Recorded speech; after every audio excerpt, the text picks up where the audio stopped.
하나님을 진짜로 믿어야 되는 거예요. 그것이 성도, 진짜 성도가 되는 거예요. 진짜 성도. 그것이 진짜 성도예요. 성도라고 하지만 여전히 내 마음 안에 나를 들여다보지 못하고 내 혜성을 들여다보지 못하고 상대방의 죄만 바라보는 사람들은 어떻게 돼요? 내 안에 탐심이 있고 우상이 있는 거예요. 성도라지만 진짜 성도가 아니에요. 진짜 성도가 아니에요. 지식에까지 새롭게 하신 하나님. 사실 이 지식이라는 거는 인간들의 어떤 그런 구조 방식 안에서 나타나는 것들이거든요. 인간들이 생각해내는 어떤 진리를 얘기하는 거예요. 인간들의 진리. 지식은. 인간들의 어떤 논리 구조 안에서 형성되어지는 것들이거든요.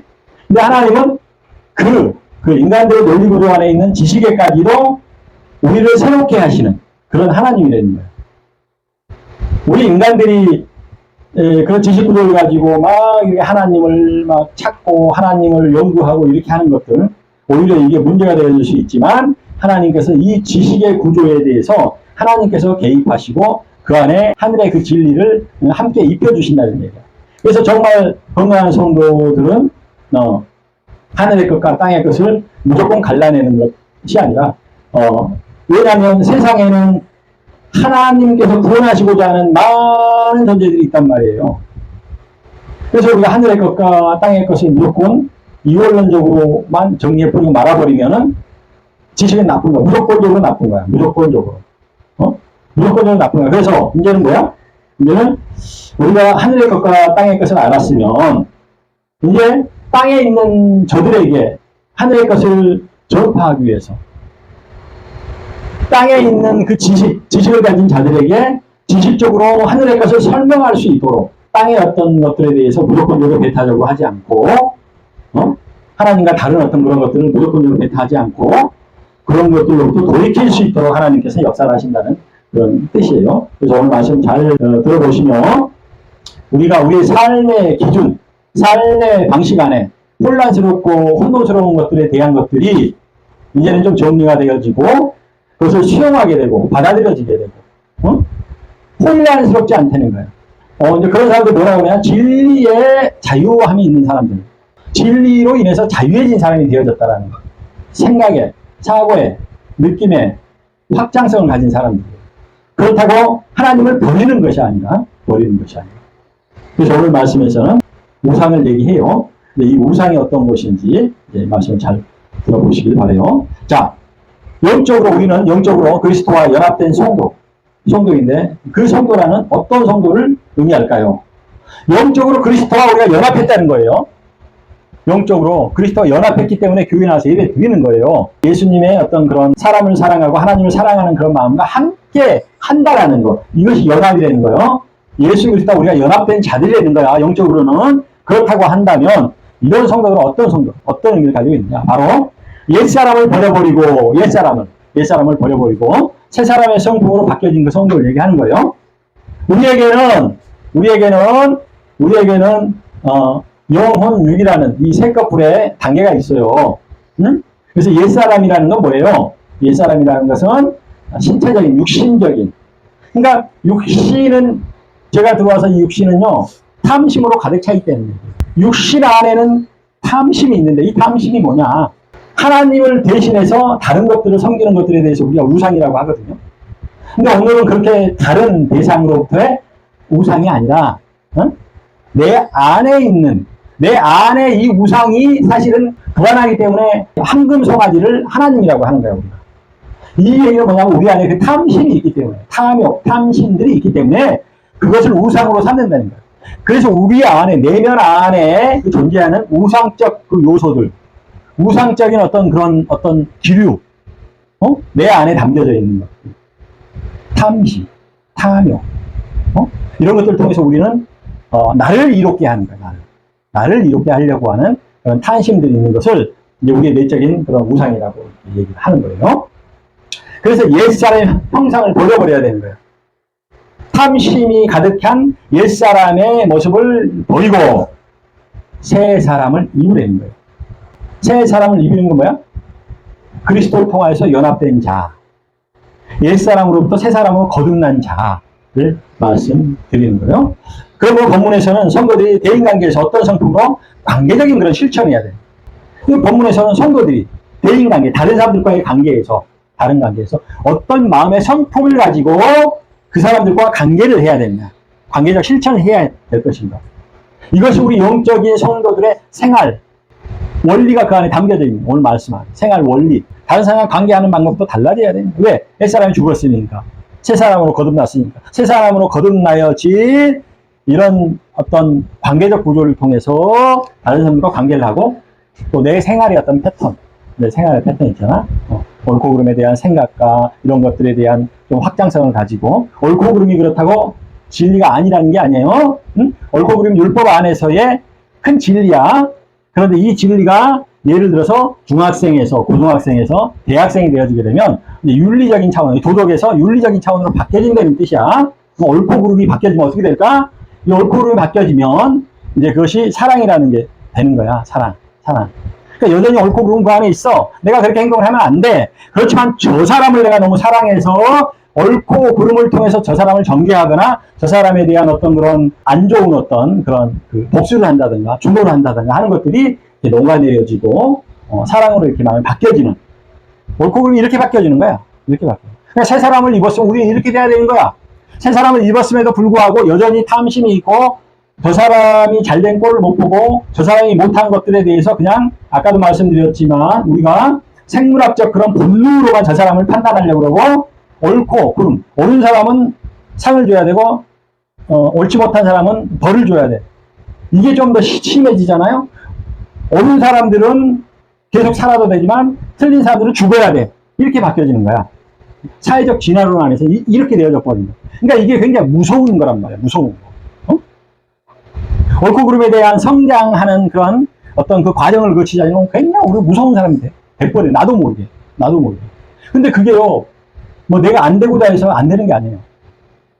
내 안에 어떤 그 상처와 아픈 것들이 너무 많이 있고 이런 부분들에 대해서 우리가 이것을 극복하지 않고 내 자신을 들여다보지 않고 내 자신을 성찰하지 않게 되면 이게 내 안에 내면화되어지고 억압되어져서 정말 착한 사람도 굉장히 선한 사람이야. 날 때서부터 선한 사람하고 착한 사람이라고 할지라도 이런 사람들이 어떻게 돼요? 더 크게 폭발하는 거예요. 더 크게 폭발하는 거예요.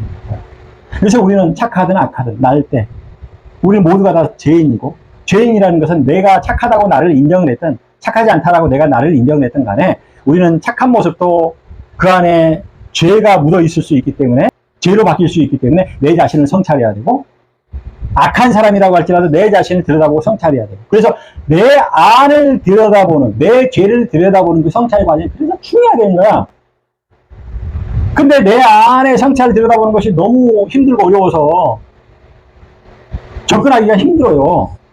내 안에 내 수치, 내 안에 내 죄의식을 내가 인정하고 바라보고 한다는 그 첫 번째 단계가 너무 힘들어서 사람들이 안 하려고 그래요. 그래서 우리는 첫 번째 그런 두려움을 제거할 수 있는 것이 바로 뭐냐? 예수 그리스도를 만나야지만 가능합니다. 예수 그리스도를, 왜냐하면 옛사람이 새 사람으로 거듭날 수 있는 것이 예수 그리스도를 통해서 될 수 있기 때문에 새 사람으로 거듭났기 때문에 우리는 내 자신을 들여다볼 수가 있어. 그 무서운 내 안에 어떤 그런 감춰져 있는 상처들과 만날 수가 있기 때문에. 그러니까 이 세상에는 나쁜 사람과 좋은 사람 이렇게 따지기보다는 내 자신을 들여다보는 사람, 내 자신을 들여다보지 않는 사람으로 살짝 나눠지는 게 맞아요. 그게 더 유연하게 말씀드립니다. 예수 그리스도의 사랑으로 말씀드립니다. 너는 죄인이야 라고 이렇게 보고 들여다보면 두려워서 못 들여다봐. 예수님을 만나면 어떻게 돼? 내가 내 자신을 정말 들여보는 자인가 들여다보지 않은 자인가로 이렇게 정리할 수가 있다는 거예요. 그래서 우리가 예수님을 만나면 진짜 내 안에 이런 사람들은요 자기의 능력이 100%, 150%, 200% 향상시킬 수가 있어요. 그것이 오늘 말씀이 어떤 말씀인가 하니 예수 그리스도의 진리가 우리 인간들이 가지고 있는 그 지식적 구조에 함께 해준다는 거야. 함께. 우리 인간들이 옛사람으로 우리의 지식적인 어떤 그런 옳고 그름 가지고 막 따지고 막 이렇게 하잖아요. 이렇게 하는 것으로만 우리는 되어진 사람들은 예수 그리스도의 그 거듭남의 비밀을 몰라요. 알 수가 없는 거고. 지식을 가진 사람들은 현재 살아가면서 자기가 100% 효율을 올릴 수는 있겠죠. 그렇지만 예수 그리스도의 피, 보혈의 피가 있었을 때는 200%, 300%. 그래서 우리의 그 능력을 100%에서 200%, 300% 올릴 수가 있다는 거예요. 근데 그것은 뭐야? 우리 인간들이 가지고 있는 그 지식에까지도 하나님의 지혜가 임하는, 하나님의 영적 지혜, 거듭남의 그 비밀의 영적 지혜가 임하는, 우리 지식에, 우리가 가지고 있는 지식의 구조에도 임하는. 그랬을 때 우리는 200%, 300% 이렇게 어떤 자기의 능력을 발휘할 수 있는, 이게 놀라운 거란 말이에요, 이게. 사실은. 그러니까 이러한 구조를 가졌을 때 우리는 그 하나님의 소명을 잡을 수가 있는 거예요. 하나님께서 주신 이 비전은요, 하나님만 아시는 거예요. 너의 그런 만큼 아는 거예요.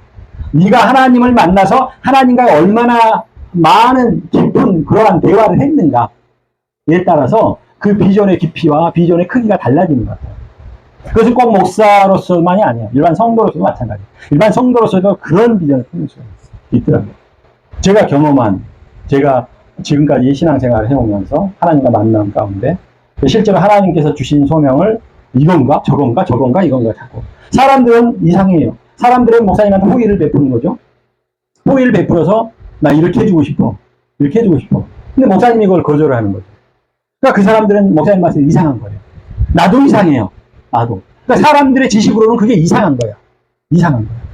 그런데 걸어오다 보니까 거기에 따른 어떤 실망감과 좌절감과 소외감을 느끼면서 오다 보니까 하나님께서 더 깊은 진리를 주시는 걸 보니까 꼭 그것만이 아니더랍니다. 그래서 하나님은요, 그 크기만큼 시험을 하시는 거예요. 큰. 어떤 그릇이냐에 따라서 그런 만큼 하는 거예요. 그러니까 감당할 수 있는 시험까지만 하시는 거예요. 감당. 우리가 이 세상에서 뭘 어떻게 해보겠다는 거? 이게 어떻게 보면 목사님의 욕심이, 탐심이었을 수도 있어요. 여전히 세상의 지식 가운데 있었다. 여전히. 근데 하나님의 역사는 아니에요. 그걸 보고 예수님은 30년 동안 그렇게 묵묵하게 계시다가 3년 동안 그 일을, 모든 일을 다 완성하시잖아요. 하나님의 어떤 그런 방식은 정말 모르는 것 같아요. 모르는 것. 그래서 5절에서는 옛사람의 본성을 죽이라고 이렇게 말씀을 하는 거예요. 옛사람의 본성은 탐심이며 탐심은 우상이라는 거예요. 이 우상은 물질적인 탐심과 육신적인 그 욕망을 제1주의로 삼는 거예요. 이것이 내 마음 안에 있는 나를 성찰하지 못한 그 우상. 나를 성찰하는 과정에서 이 우상은 사라지는 거예요. 예수 그리스도 만나. 그래서 이 우상이 나는 거예요. 그러므로 성도가 옛사람을 죽이지 못하면 하나님을 경외할 수 없게 되는 거예요. 하나님을 경외할 수 없게 되는 거예요. 하나님을 경외한다는 게 뭐예요? 하나님을 찬양하고 하나님을 진짜로 믿어야 되는 거예요. 그것이 성도, 진짜 성도가 되어야 돼요. 진짜 성도. 그것이 진짜 성도예요.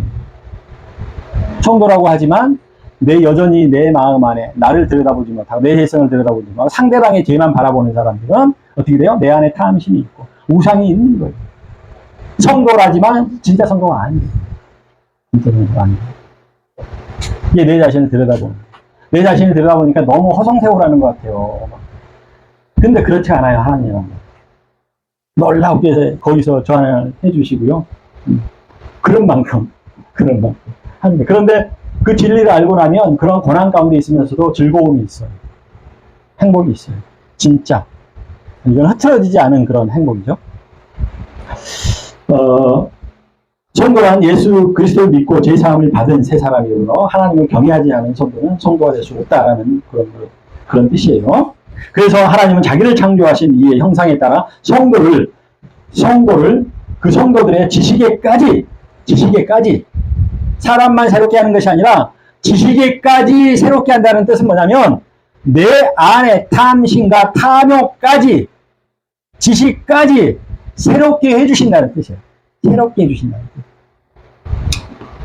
그래서 지식의 새로움이란 인간들의 감정과 논리적인 삶에 그 영적 지혜가 포함되어진 그러한 것이라는 거예요. 지식의 새로움이다. 지식도 거듭났다라는 뜻이에요. 거듭난 사람의 지식은 지식도 같이 거듭난다. 그런 뜻이에요. 오늘 말씀 잘 기억하시고 살아가시면서 힘을 내시고 내 안에 고통과 힘든 일이 있다고 하더라도 늘 하나님께 놓고 하고 이게 신기한 게요. 그렇지 않으면은요 하나님께 놓고 하지 않잖아요. 그러면요, 사단이 나한테 노크를 해요. 사단이 나한테 노크를 하면요, 너무 힘들으니까 문을 확 열어버립니다. 사단이 내 안으로 들어와 버립니다. 힘들어요. 그래서 내가 먼저 하나님께 똑똑하고 고난, 힘들고 핍박당하고 어려운 일 당했을 때 하나님께 내가 먼저 노크하는, 하나님께 내가 먼저 노크하는 것이 뭐라고? 그것이 내 자신을 들여다보는. 하나님은 내 안에 계십니다. 하나님은 내 안에 계신단 말이에요. 내 안에 모습.